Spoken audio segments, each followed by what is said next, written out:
Então, nessa ação penal 505, 49, 32 e 88, depoimento do senhor Herardo Gomes Barbosa Filho. Senhor Herardo, o senhor está como testemunha nesse processo, sou juiz desse processo, serão feitas algumas perguntas ao senhor, vou pedir para o senhor respondê-las, certo? Ok.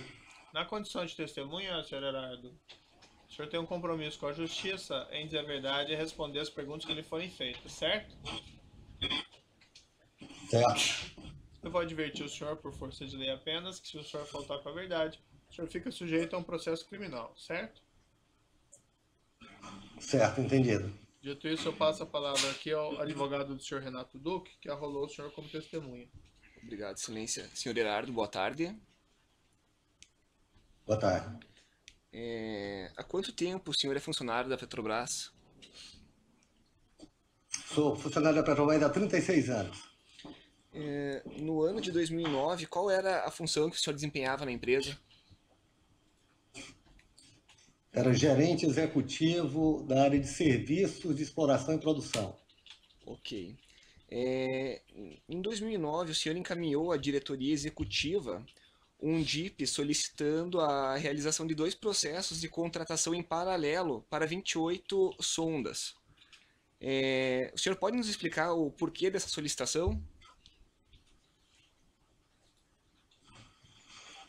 Sim, havia uma demanda de sondas de águas ultras profundas e motivada aí, no caso, já em 2009, já pela descoberta do pré-sal, e havia uma escassez no mercado mundial de sondas desse tipo, desse porte de águas ultras profundas. E daí a estratégia da companhia era de fazer, de suprir a demanda dela com sonda de água ultra profunda através de processos que demandavam tempo suficiente para construir, porque não tinha, o mercado internacional não tinha condições de fornecer na quantidade que a gente queria. Uhum. E por qual razão essa solicitação de contratação em paralelo, de 2 licitações ocorrendo ao mesmo tempo? Na época havia alguma dúvida sobre a capacidade do mercado atender ou num processo de afretamento puro, ou num processo onde a Petrobras partisse para fazer construção, né? Para a Petrobras contratar uma sonda, mas contratar um processo de construção de uma sonda que viria a ser de sua propriedade na frente. Então eu lembro que numa época, e você está citando 2009, deve ter sido nessa época, não me lembro exatamente do ano, aonde se partiu com processos em paralelo, aonde em um processo se tentava buscar um processo de afretamento puro. O que é um afretamento puro? A gente coloca um processo na rua, dá o tempo suficiente para que aquele recurso, no caso sonda, seja construído, mas faz, digamos assim, você está contratando só a partir do momento que ele chegar e operar, você vai pagar mais lá na frente. Um outro tipo de processo, o processo de construção, a gente parte efetivamente para fazer a construção das sondas, e uma diferença básica que tem esses 2 processos é que num de afretamento há menos exposição financeira da Petrobras, no caso, porque você não paga ao longo da construção, você vai pagar só quando estiver pronto e se performar. E no processo de construção, você tem um custo de capex, isso é de investimento, ao longo do processo de construção, até que a unidade fique pronta. Como existia uma quantidade grande de sondas, o quantitativo era muito grande, se decidiu na época se partir para um processo em paralelo que tivesse os 2 modelos e verificar, até por alguma dúvida, como é que ia reagir o mercado com relação a esses 2 tipos de processo. Entendi. Então essa maneira de licitar foi amplamente discutida antes da abertura dos processos, correto?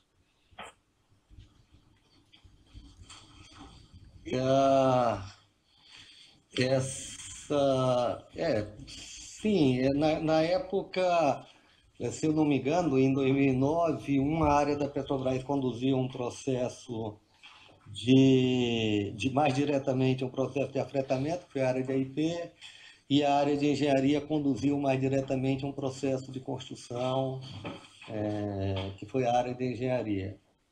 O Mas senhor, sim, havia uma estratégia de se suprir as 28 sondas que eram necessárias, ou as 26 sondas, aquela demanda grande que eram necessárias na época.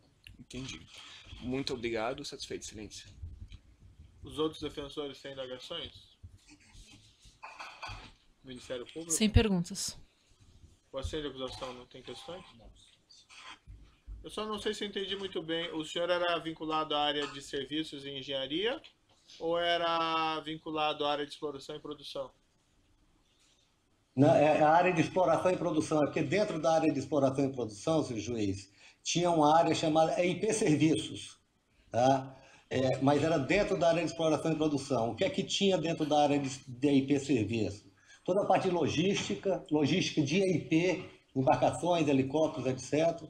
Toda a área de serviços submarinos, então toda a instalação de equipamentos, inspeção e manutenção submarina. E tinha, até 2011, a atividade de sondagem, quer dizer, de operação de sondas também ficava dentro dessa área de serviços. Mas eram serviços específicos de AIP subordinados ao diretor de AIP. E uma indagação, esses dois procedimentos em paralelo, não havia um risco de um prejudicar o outro?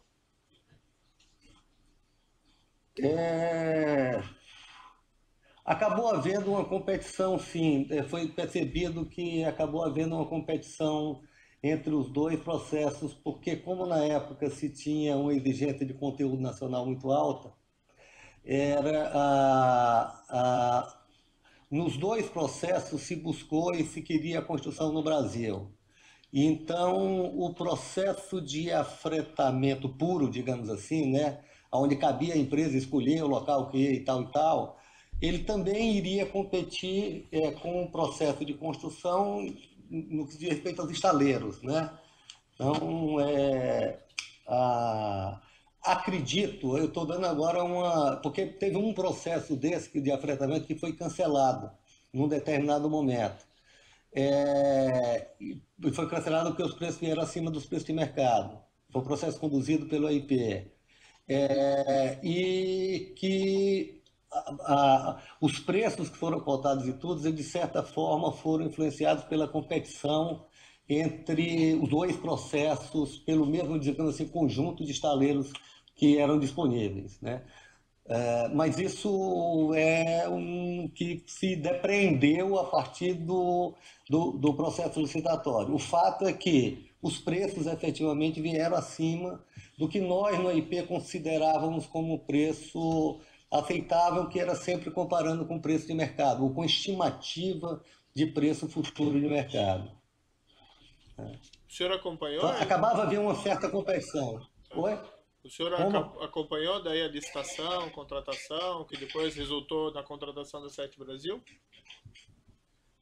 Não, eu acompanhei até essa licitação, que se não me engano era até 19 sondas, e que acabou sendo cancelada. A partir daí foi, se eu não me engano, seu juiz, primeiro semestre de 2011, em um determinado momento, 2011. A partir daí, a área de contratação de sondas, que era subordinada à área que eu gerenciava, que era o IP Serviços, ela saiu da minha área e foi criada uma gerência específica, no mesmo nível de gerência executiva, que era de construção de postos marítimos, né?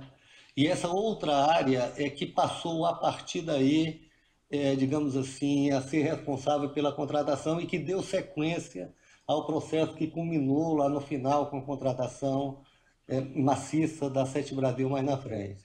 Eu participei desse processo mais diretamente, até me lembro bem desse momento onde se tentou fazer uma contratação por afretamento era até 19 sondas, mas nós não recebemos todas as propostas que esperávamos receber. Eu não me lembro exatamente a quantidade de propostas que recebemos, mas não viemos a contratar nenhuma sonda, porque os preços vieram acima da estimativa que tínhamos para aquela licitação. Foi até esse momento que eu tive mais diretamente envolvido. E paralelamente essa contratação das 19 sondas, tinha uma outra licitação então? Tinha uma outra licitação que essa aí acabou acontecendo, era uma licitação de 7 sondas, daí é que veio o nome 7 Brasil, era uma licitação de 7 sondas para a construção, onde a Petrobras iria construir essas sondas. Essa licitação foi licitada, teve preços aceitáveis, e essa licitação culminou sendo transferido para a 7 Brasil, né? Aquilo que seria a Petrobras queria, digamos assim, contratar direto, ter a propriedade de todas as sondas e ficar responsável pela construção dela, tendo o aporte de investimento de CAPEX ao longo do período da construção, ela transferiu isso posteriormente para a 7 Brasil, aproveitando o mesmo processo licitatório. É isso que eu me lembro da época, né? Aproveitando o mesmo processo licitatório. Foi uma licitação conduzida pela engenharia, essa outra licitação em paralelo. Mas essas 7 depois viraram mais sondas, então? Ampliaram o objeto? Como é que foi? Não, existe um contrato, este contrato dessas 7, dessas 7 sondas com a 7 Brasil, oriundo desse contrato que estava em paralelo com essas 19 que eu lhe falei, e posteriormente, né, aí foram contratadas mais 21 sondas com a 7 Brasil, né, independente desse processo dessas 7. Foi em outro processo que foram contratadas 21 sondas. E nesse processo das 21 sondas, seguiu o modelo das 7 ou das 19? Eu não participei diretamente desse processo das 21 sondas. Informações que eu tenho do que eu me lembro, e aí eu não acompanhei de perto o processo, é que foi um processo licitatório para fretamento também, aí já com a 7 Brasil participando como uma das empresas proponentes aí do processo licitatório. Mas se eu não me engano, estou dando uma informação agora que pode ser que não esteja totalmente precisa, mas se eu não me engano, neste processo das 21, foi feita uma primeira licitação com a 7 Brasil. Também os preços não vieram adequados, ou só quem forneceu proposta foi a 7 Brasil e uma outra empresa internacional. E aí houve a decisão da diretoria executiva de também não fazer essa contratação nesse processo, e se partiu para uma negociação com as duas proponentes, foi 7 Brasil e essa empresa internacional, e aí essa negociação direta originou o contrato das 21 sondas, todas com a 7 Brasil. Estou lhe falando desse processo das 21, não com conhecimento de ter participado diretamente dele. Tá bom. Mas a 21, o processo das 21 com a 7 Brasil, eles são separados desse processo de 7 sondas iniciais. Entendi. Era esclarecimento do juízo, então eu declaro encerrado o depoimento do senhor Herardo Gomes Barbosa Filho. Herardo Gomes. Isso.